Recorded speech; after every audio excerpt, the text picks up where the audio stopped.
Saya yakin semua dari kita pasti sudah pernah berwudu.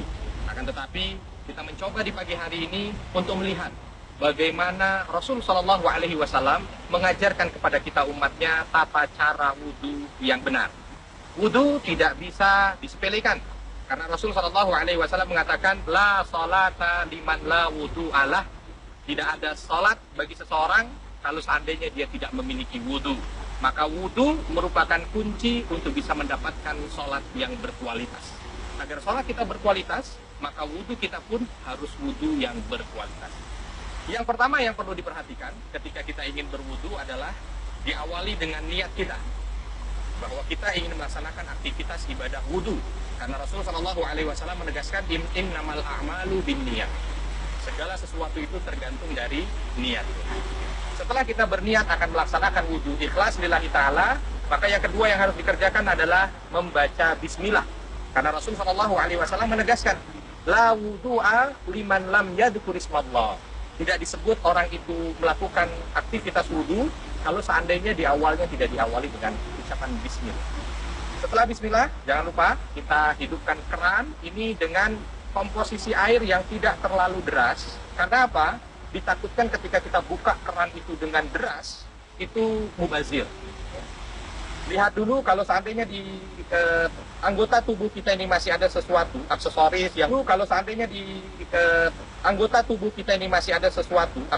yang mungkin nanti akan menghalangi sampainya air ke kulit dari anggota tubuh kita, maka hendaknya dilepas terlebih dahulu. Ya. Yang pertama, sesuai dengan hadis yang diriwayatkan dari pembantunya Utsman bin Affan, Imran, ya, dalam sebuah hadis sahih yang diriwayatkan oleh Imam Bukhari, maka beliau mengatakan yang pertama dilakukan adalah mencuci kedua tangan terlebih dahulu. Ya, mencuci kedua tangan.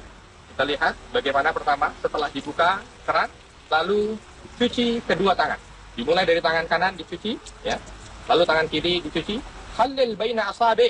Rasul mengatakan begitu, artinya di antara jari-jari ini pun dimasukkan air untuk dicuci, untuk dibasuh. Setelah selesai, maka selanjutnya dikisahkan kepada kita bagaimana Utsman bin Affan mengambil air dengan tangan kanan, lalu setelah itu dimasukkan untuk berkumur-kumur, setengahnya dihisap ke hidung.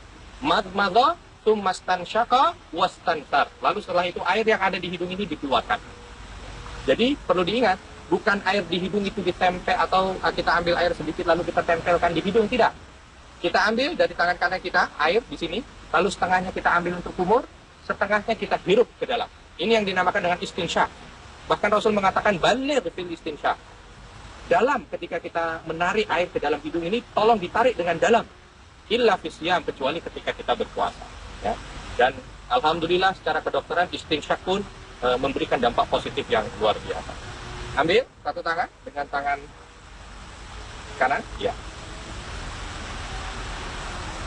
Dengan istinsyak. Bahkan Rasul mengatakan baligh fil istinsyak. Dalam ketika kita menarik air ke dalam hidung ini, tolong ditarik dengan dalam. Illa fisyam, kecuali ketika kita berpuasa. Ya. Dan alhamdulillah secara kedokteran istinsyak pun memberikan dampak positif yang luar biasa. Ambil satu tangan dengan tangan kanan, ya. Ambil dengan tangan kanan, setengah dipakai untuk berkumur, setengah dimasukkan ke dalam hidung. Lalu air dikeluarkan melalui hidung dengan tangan kiri. Ini dilakukan salatan 3 kali. Wajibnya sekali, sunnahnya 3 kali. Lebih dari itu makruh. Ya. Setelah ini selesai, lalu yang dibasuh berikutnya membasuh muka, wajah. Yang perlu diingat, banyak dari kita kesalahan ketika membasuh wajah ini, tidak semua wajah dibasuh. Batasan wajah kalau kita lihat dari wajah, ya, ini diawali bagian atas adalah tempat tumbuhnya rambut. Lalu bagian bawah adalah ujung jakun. Jadi jenggot ini masuk bagian wajah. Ini bagian atas, bagian bawah. Bagian kanan dan kiri ini adalah anak telinga. Bagian kanan, anak telinga, bagian kiri. Maka wajah, ketika kita sebut wajah, ini mencakup keseluruhannya. Kalau seandainya ada sesuatu bagian dari wajah yang tidak terkena basuhan, ditakutkan masuk dalam kategori Rasul. Wailun lil aqabi minan nar. Kategori yang disebutkan oleh Rasul bahwa bagian yang tidak terkena air maka tempatnya di neraka. Ini menunjukkan bahwa wudunya tidak sah. Ambil air dengan kedua tangan. Lalu setelah itu usapkan bagian depan wajah terlebih dahulu. Bagian luar wajah, iya, bagian luar wajah diusap semuanya. Jangan sampai ada yang tertinggal. Baru setelah itu bagian dalam untuk mengusap bagian hidung yang ditakutkan nanti ada hidung-hidung ini yang tidak terkena air.